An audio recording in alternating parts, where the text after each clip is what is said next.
La relation mère-fils façonne profondément la manière dont un homme se perçoit, s'affirme et se relie aux autres.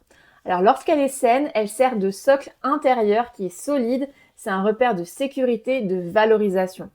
Mais en revanche, quand elle est toxique, eh bien ça laisse des blessures qui sont invisibles et qui continuent d'agir très longtemps dans le temps après l'enfance.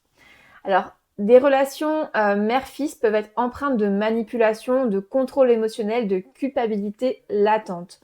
Lorsqu'une mère est toxique, l'impact sur le fils peut se prolonger à l'âge adulte et ça affecte la confiance en soi, les relations et même la santé mentale. Comprendre ce que vous avez vécu vous permet de sortir du flou, de mettre des mots sur ce qui n'a jamais vraiment été nommé et de commencer à vous libérer. La relation mère-fils peut devenir toxique de manière très particulière, car la mère occupe une place affective centrale. Elle représente le premier lien, la première source d'amour, mais aussi la première figure d'autorité.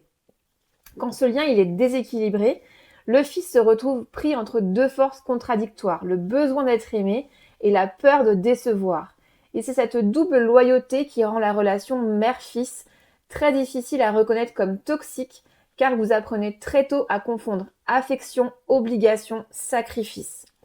Si vous avez été élevé par une mère toxique, vous avez grandi dans un environnement où ses besoins passaient avant les vôtres. Son contrôle pouvait prendre des formes différentes. Elle pouvait par exemple vous faire sentir coupable lorsque vous aviez envie de vous affirmer, de sortir. Une remarque avec par exemple avec tout ce que je fais pour toi, tu pourrais au moins rester avec moi, pouvait vous suffire à vous faire renoncer à vos élans de sortie par exemple. À noter que la toxicité d'une mère ne vient pas seulement d'une volonté de contrôler, mais de sa propre souffrance intérieure. C'est forcément très très souvent le cas. Dépression, anxiété, fatigue émotionnelle, vous avez pu vous retrouver à compenser, rassurer, prendre soin d'elle, tout en essayant de répondre à ses exigences. Vous observiez sa peine, vous ressentiez sa fragilité, vous appreniez à mettre vos besoins de côté pour protéger la relation et la soulager. Et dans ce rôle, vous êtes privé de l'amour, de cette sécurité maternelle dont vous auriez eu besoin pour vous construire pleinement.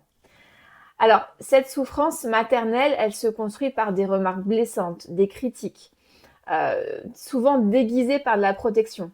Je te dis ça pour ton bien, par exemple. Alors que ça peut être de l'humiliation, un rire moqueur, une remarque sur votre sensibilité, sur votre corps, sur vos choix.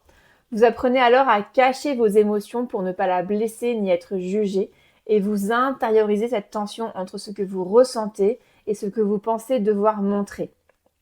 Alors, cette toxicité, ça peut être plus subtil et s'immiscer dans tous les aspects de votre vie. Votre mère peut dévaloriser vos amis, vos partenaires, exiger une loyauté. Et vous n'avez pas alors de place pour vous construire, car tout tourne autour de ses besoins et de sa fragilité.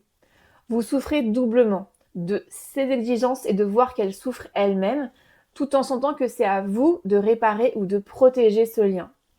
La relation mère-fils devient particulièrement complexe lorsque l'amour filial se mélange à une loyauté inconsciente. En fait, vous saviez que quelque chose n'allait pas dans cette relation, mais vous n'êtes jamais autorisé à le voir clairement. Vous avez commencé à minimiser ce que vous ressentiez, étouffer votre colère, ne jamais vous poser en opposition. Et ce conditionnement est puissant, silencieux, et il s'est installé dès votre enfance. Vous sentez vraiment toujours insuffisant, pas assez bien, et responsable de maintenir la paix à tout prix. Avec le temps, ces comportements se sont transformés en réflexes. Vous pouviez ressentir une culpabilité immédiate dès que vous faisiez un choix pour vous. Vous pouviez craindre de mettre votre mère en colère ou d'être accusé d'ingratitude. Vous pouviez avoir l'impression d'être l'adulte de la relation, chargé de la rassurer, de la consoler, de la protéger. La mère peut avoir tendance à s'accrocher à son fils comme à un substitut affectif. Vous êtes encore celui qui répare, rassure, comble. C'est une relation où la mère prend parfois le fils comme figure d'attachement prioritaire, au détriment de la séparation psychique nécessaire. Vous ne vous sentez pas forcément critiqué dans votre identité d'homme, mais vous pouvez être écrasé par cette charge affective, empêché de construire votre autonomie. Alors c'est une relation qui est ventouse, pas miroir comme la relation toxique mère-fille. Ces mécanismes sont la base d'un lien dysfonctionnel qui, sans être nommé, influence profondément votre vie d'adulte. Lorsque votre mère a toujours imposé ses besoins, ses peurs, ses projections, vous, adultes, vous êtes en quête permanente de validation. Vous pouvez avoir grandi avec l'idée que rien de ce que vous faites n'est fortement suffisant. Et cette impression se glisse partout dans votre vie. Vous vous excusez, vous cherchez des partenaires affectifs qui vous rassurent, mais qui finissent parfois, même souvent, par reproduire un déséquilibre. Vous pouvez vous retrouver soit dans des relations donc en dépendance affective, où vous donnez trop, vous portez tout, vous attendez un signe de reconnaissance qui n'arrive jamais. Ce besoin de validation n'est pas un caprice, c'est une survie émotionnelle que vous avez apprise dans l'enfance. Donc de là, vous avez des troubles anxieux, autosabotage, perfectionniste extrême ou au contraire, incapacité à vous affirmer. Et puis cela peut également se traduire à l'âge adulte par une peur de l'amour en revanche. Éprouver une peur intense de l'engagement, de l'intimité réelle. Vous craignez d'être abandonné à nouveau, de revivre le sentiment de ne jamais être suffisamment aimé.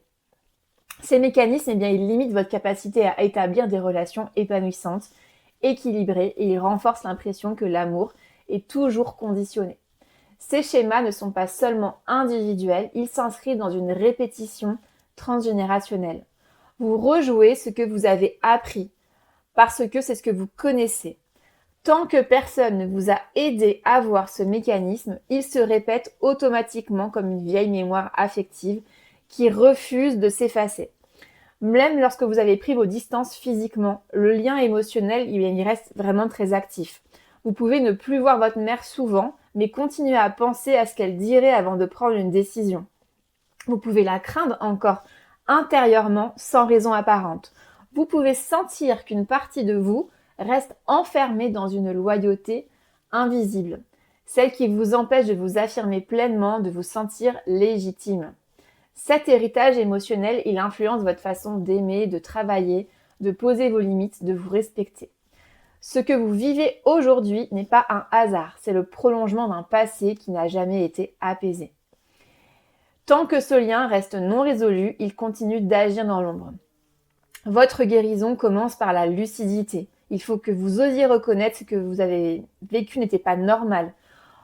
Voir que vous avez été blessé, manipulé, étouffé, dévalorisé.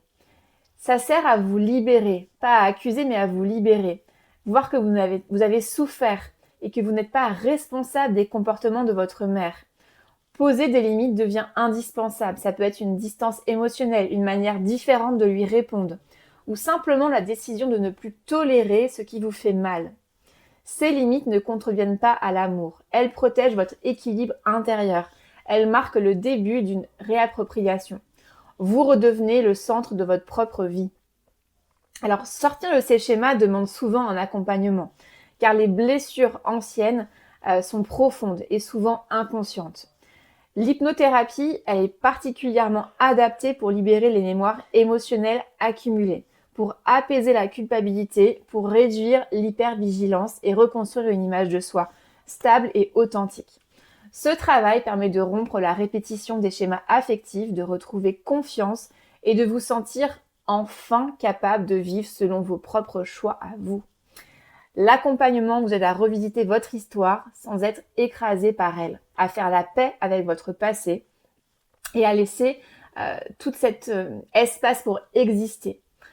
Avoir grandi avec une mère toxique laisse des traces, mais elles ne doivent plus vous définir.